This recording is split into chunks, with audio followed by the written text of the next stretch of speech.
ये कहानी उन चार दोस्त की है जिसके साथ कुछ ऐसी घटना घटी कि जिससे उनका पूरा जीवन ही बदल गया।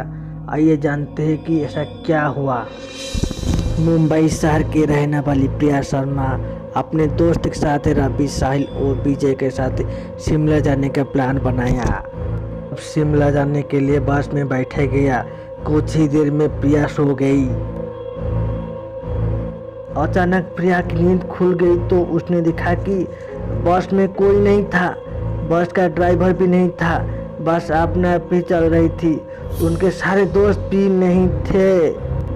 ये सब देखकर डर के मार प्रिया जोर जोर से चिल्लाने लगे। अचानक उसे लगा कि कोई उसके पीछे खड़ा रहा है। जब उसने पीछे मुड़कर देखा तो वहाँ एक स्त्री बैठी है। उस स्त्री का चेहरा जला हुआ था। ऐसा लग रहा था कि किसने उसके चेहरे पर एसिड फेंका हो। ऐसा भयंकर चेहरा देखकर प्रिया ने चिल्लाना शुरू कर दिया, बचाओ बचाओ बचाओ। और अचानक प्रिया की नींद उड़ गई। वो एकदम डरी हुई और पसीने से पूरी भीग गई थी। पास में बैठे हुए विजय ने पानी की बोतल दी और बोला, शायद तुम कोई सपना देखा होगा। ही देर में सब शिमले पहुंच गए और एक होटल पर रात बिताने के लिए गए। दूसरे दिन वो सब साथ मिलकर होटल के पास वालों पहाड़ में घूमने जाने का नक्की किया। करीबन आधा घंटे में वो सब पहाड़ की सबसे ऊंची शिखर पर पहुंच गए। से नीचे देखने पर घने लीलेछम पेड़ पौधे काफी सुंदर दिख रहे थे। अचानक साहिल चौंक गया और बोला, नीचे देखो कोई खड़ा है, लगता है कोई स्त्री है। विजय और रवि भी देखने लगे लेकिन उन्हें कोई दिख नहीं रहा था और बोले, तू पागल हो गया है क्या? इस घने जंगल में कोई स्त्री कैसे आ सकती है? तुम शायद कोई भ्रम हुआ होगा। उसके बाद वो सब खुली जगह पर चले गए। रात होने वाली थी इसलिए वो सब ने पहाड़ पर ही रखने के लिए निर्णय किया। इसलिए उन सब ने वहाँ पर ही तंबू लगाया और खाने पीने के लिए सामान बाहर निकला। प्रिया की बैग तंबू के बाहर थी इसलिए वो लेने के लिए बाहर गई तो बाहर पर उसे किसी का आवाज़ सुनाई दी। प्रिया उस आवाज़ की ओर अपनी नज़र घूम जाती है तो उन्हें सामने से कोई 3 आदमी आते हुए दिखा रहे हैं। उनके हाथ में धारदार हथियार देखकर प्रिया डर जाती है और दौड़ के तंबू के अंदर आ जाती है। उसने अपने दोस्त से भी यह बात की लेकिन उन्हें कहीं बात विश्वास नहीं कर रहे थे। प्रिया चिल्लाकर बोला, आप सब पागल हो गए हैं हो क्या? कोई भी मेरी बात पर भरोसा नहीं कर रहे हो। चलिए मेरे साथ बाहर, मैं आपको बताता हूँ।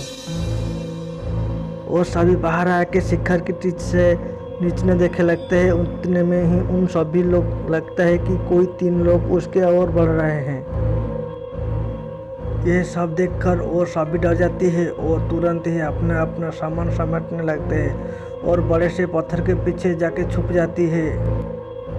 थोड़ी ही देर में वो सब ऊपर आ जाते हैं। प्रिया देख रही थे कि उनके हाथ पैर और सिर आम आदमी जैसे बिल्कुल नहीं थे। वो सब एक जगह बैठे जाती है और कुछ तांत्रिक विद्या शुरू करते हैं। उनमें से एक आदमी अपने हाथ की अंगुली काट देते हैं लेकिन अंधारे के वजह से उन्हें कुछ भी ठीक से दिखाई नहीं देता है।